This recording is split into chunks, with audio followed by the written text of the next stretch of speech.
Welcome to Zephyr Stadium. This is the home of New Orleans AAA professional baseball team, the Zephyrs.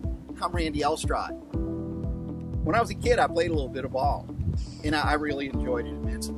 I was never very good at it. 9 out of 10 times up at bat, I either struck out or I fouled out. But that last 10%, those were usually big hits, home runs even. You know, it's kind of funny. There was this zone right here about chest level. If that ball came into that zone, I knew I'm going to slam that thing out of the park. If it was anywhere else in the strike zone, I just couldn't get a bite on it. Right there, I could do it. There was this one game that comes to mind. I was about 4th grade. We were playing ball. It was during our PE class. So it was a very short, like 2 or 3 inning game. My team, it was the bottom of the last inning, and my team was up to bat. We were down by 3. Bases were loaded. Guess whose turn at bat it was? You guessed it, was me. I approached that base very timidly, and my captain of my team came rushing over to me. He whispered in my ear. He said, "Elstrod, bunt it." I thought, bunt it? I don't want to bunt it. That's like giving up. It's like not even trying. But he was my team captain, and he knew what he was talking about, so I was going to do what he said. So I let a couple of pitches go by me, and then this one came that I recognized. It was right there in that zone. And I knew if I swing at this pitch, I'm going to send it out of the park. Well, I had a choice to make, and I had to make it very quickly. So I listened to what the person who was most qualified to know had to say, or do I do this one on my own? Well, I struck. Boom! I knocked the ball over the head of the right fielder. Well, everyone on base ran in. I started running. I rounded the bases. I'm coming home, and I can see that ball coming. It was thrown. We got at home plate just about the same time, and I heard the teacher turned umpire scream, "Safe!" And there was no shortage of celebration and jubilation that day. But I learned 2 very important life lessons that have stuck with me to this day. The first lesson I learned was that those folks who are most qualified to know what is right are not always right. The second lesson that I learned is not to deny what my senses are telling me. My sense of sight told me when that ball was coming, this is the one to swing at. Well, let's fast forward about 45 years. I'm about in that same boat again, and so are you. You see, the folks that are most qualified to know are telling us that the human race, dinosaurs, separated by 65 million years. Well, what they're really saying to us when you read between their lines is that God, if there is a God, He created a hostile and violent world. A world driven by death, struggle, fear, and violence. And He placed the human race into that world. But He did this at a time that the human race had done nothing deserving of punishment. That calls into question the good character of our Father. And it calls into question His existence as well. That's why I'm really glad that He provided evidence for us. Evidence that those folks who are most qualified to know what is right are wrong. You see, there's a book called the Book of Job. It's 3,500 years old. It's part of our scripture. In this book is a vivid description of an animal like nothing you and I have ever seen. But when we dug into the ground, we found the bones. We found the fossils of this animal. Let's take a look at the book of Job and this incredible animal it calls Behemoth. Let's look to the Bible, specifically at Job chapter 40. In this passage, God is speaking to the man named Job. He's describing an animal. We're going to piece together a drawing of this animal based solely on God's description in this chapter. Let's look at Job chapter 40, verse 19. Please bear with me while we hop around a little bit throughout this chapter. There's a good reason for it. Verse 19 says this: He ranks first among the works of God. This simply means that this animal holds a number one ranking in the animal kingdom for some category. We don't know what that category is yet. Let's keep that in mind. Verse 16 says this: What strength he has in his loins, what power he has in the muscles of his belly. It seems from this verse that we're dealing with a big-bellied animal. And in verse 15, the animal is called Behemoth. Here, we learn that our animal is a four-legged beast. I say this because the word behemoth is a Hebrew word that literally means a large four-legged animal. On the screen is a drawing of what we know of our animal so far. He has a massive torso with his backbone horizontal to the ground, but well off the ground as he walks on all fours. This fits the description of at least 5 living animals: the elephant, the cow, the hippopotamus, the rhinoceros, and the pig. Now, verse 18 tells us this: His bones are tubes of bronze, his limbs like rods of iron. Clearly, this animal had massive and impressive legs. I think that rules out the cow and the pig. Hoofed animals have thin legs in comparison to their bodies.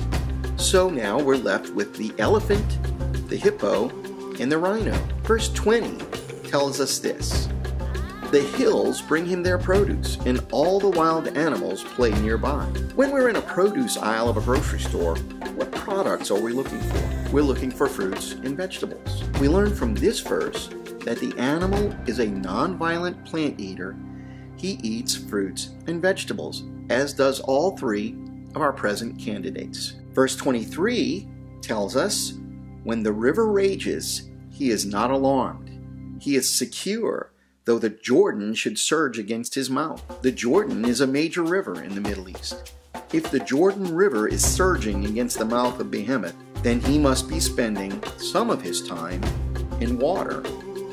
And his feeling secure in the Jordan, even when the river is raging, speaks of his massive size. He fears neither the depth nor the current of the river. This certainly describes the elephant and the hippo. They both frequent the rivers. The rhino, not so much. He's purely a terrestrial animal. Let's remove the rhino from our list, and we're left now with the hippo and the elephant. Verse 17 tells us his tail sways like a cedar. A cedar is a tree. Here in the South, we have small juniper trees that we call cedar trees, but they're not true cedar trees. Here is a true cedar tree appearing on the screen. More specifically, it is a cedar of Lebanon. It is the species to which this verse refers. They are common throughout the Middle East. It is a massive tree with 70 to 80 foot length. Let's draw a cedar of Lebanon tree. Now, let's strip off all its branches. Now, let's turn it so it's parallel with the ground. Finally, let's attach it as the tail of our animal. Voila! This rules out the hippo and the elephant, doesn't it? Have you ever seen an animal with an anatomy like this one? I bet you've never seen such an animal, but I'm sure you've seen drawings and paintings of animals like this one, haven't you? Verse 20 tells us, the hills bring him their produce.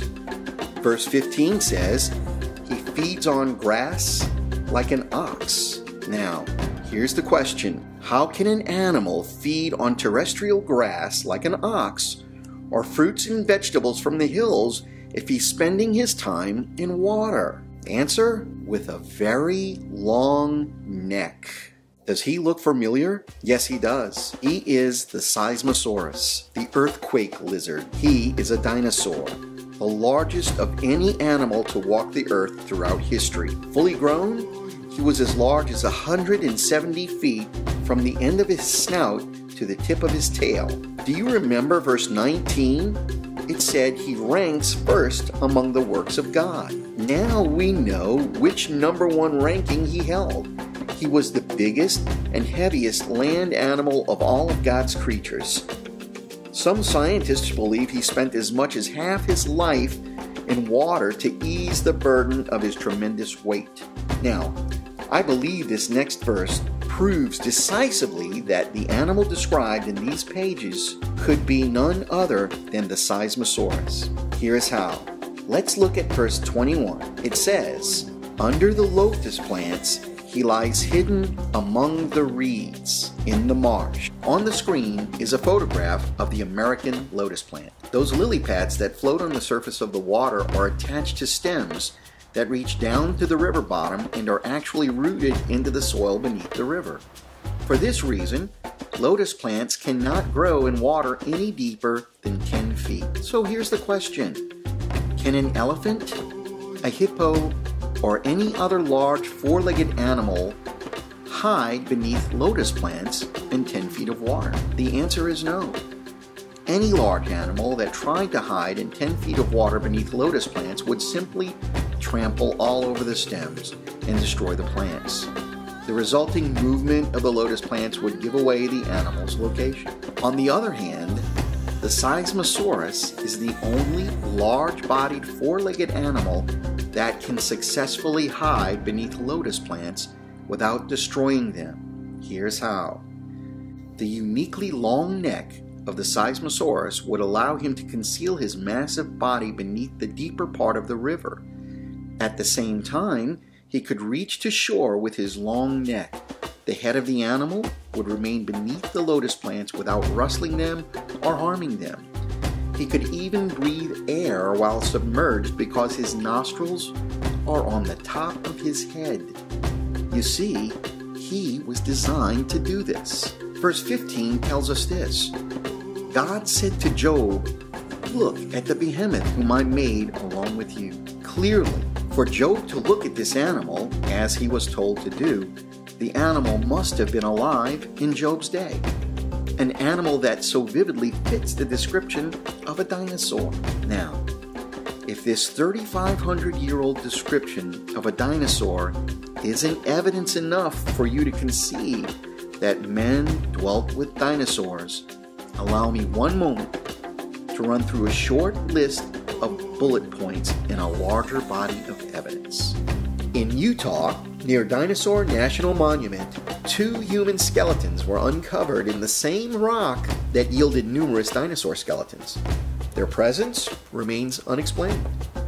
In the late 1800s, geologist J.D. Whitney found human artifacts in rock strata he claimed was 55 million years old. He concluded that the human race must be far older than previously believed. Or perhaps the artifacts were far younger than he believed. At the Paluxy River in Glen Rose, Texas, dinosaur tracks have been preserved in 135 million year old rock by evolutionary standards, alongside human footprints. In South Africa, hundreds of metallic spheres were recovered from Precambrian rock that dates back, according to evolutionary standards, 570 million years. According to archaeological experts, the spheres are of human origin. On several sites around the globe, cave drawings have been discovered depicting various dinosaurs and other extinct animals. Early tribal artists used no imagination in their art. They drew only what they saw.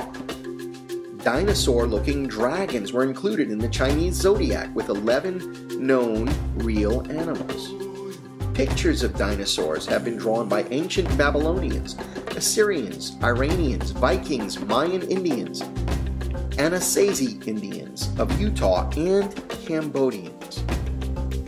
In Carlisle, England, the Great Carlisle Cathedral hosts brass engravings of several living animals, and among them are 2 long-necked, long-tailed animals resembling a dinosaur species called Apatosaurus. If developing a worldview is anything like playing a baseball game, well, Behemoth is a pitch worth swinging at. The next video in this Signet Theory series is going to talk about the fate of the dinosaurs as described in the scriptures. You don't want to miss it.